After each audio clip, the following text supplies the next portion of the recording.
Jordan, I hope the flight went well. I know you were a little delayed, but you're here, bud, and that's the most important thing. We've got Ironman Boulder coming up in 3 weeks. The idea of bringing you down here was to fine-tune a few little things, little critical, innocuous details to really take it to the next level. You crushed your half Ironman. I mean, what, 5:04? You absolutely crushed it with a phenomenal race. We want to take that same feel into the Ironman arena.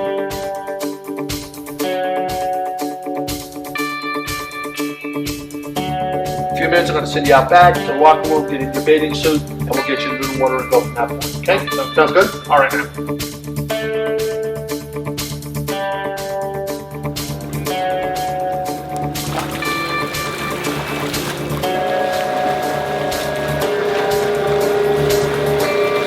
All right, it's going to roll down, and it's going to click, okay? And it's going to click this other way. Yeah. I want to see snap, snap.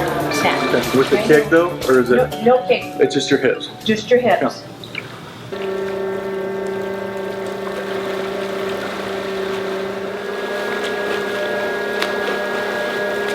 Some would argue that's not crossover, but I say it's a little too close for crossover.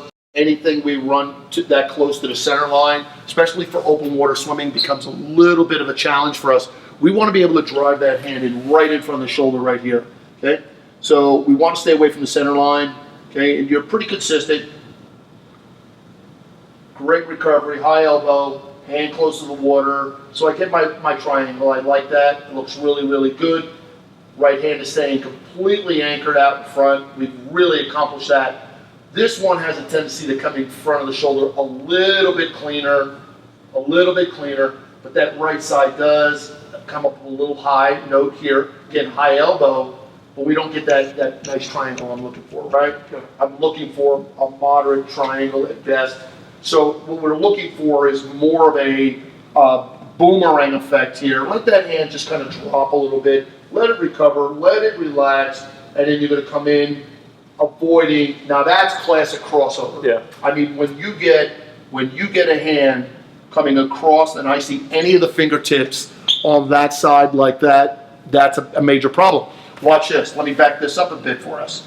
So as you are driving the body forward here, watch what happens when we cross over. Look where the body goes to.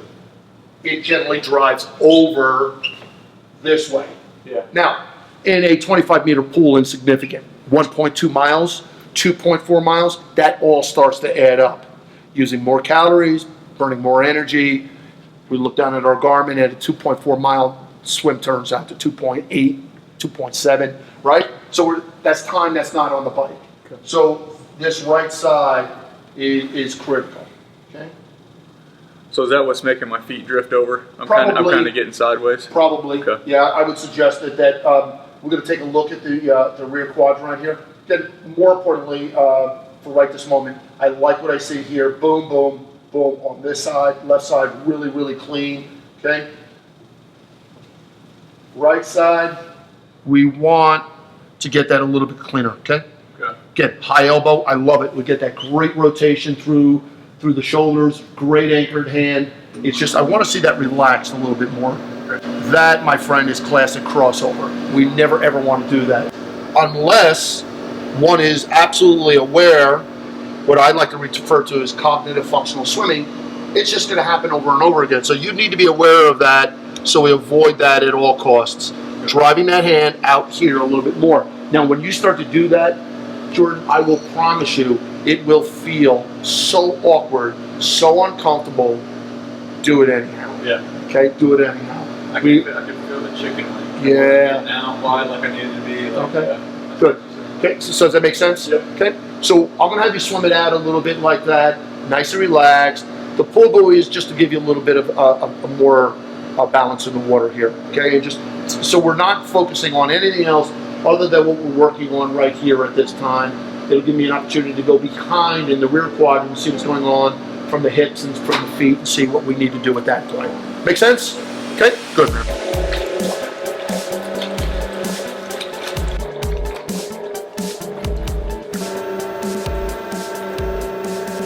Your feet are down here with a major, major gap between your feet.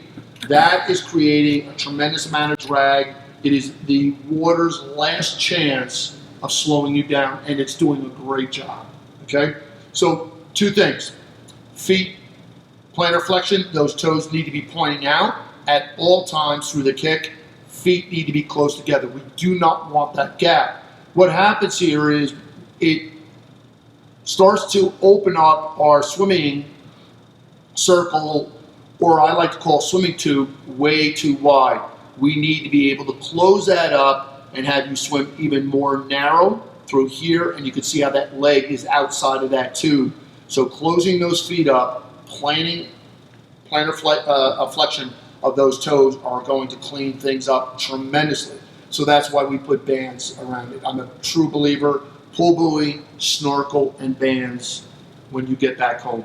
And we'll write the workouts accordingly, okay? And I could show you some dry land exercises to get those that flexibility a little bit cleaner.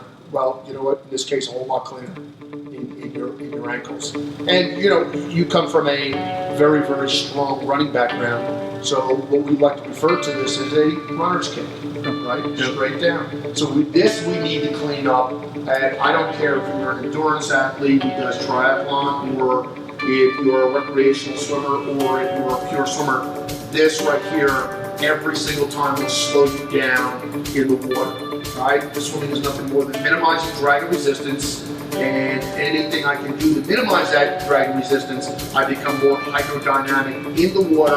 I have to move easier through the water using less energy.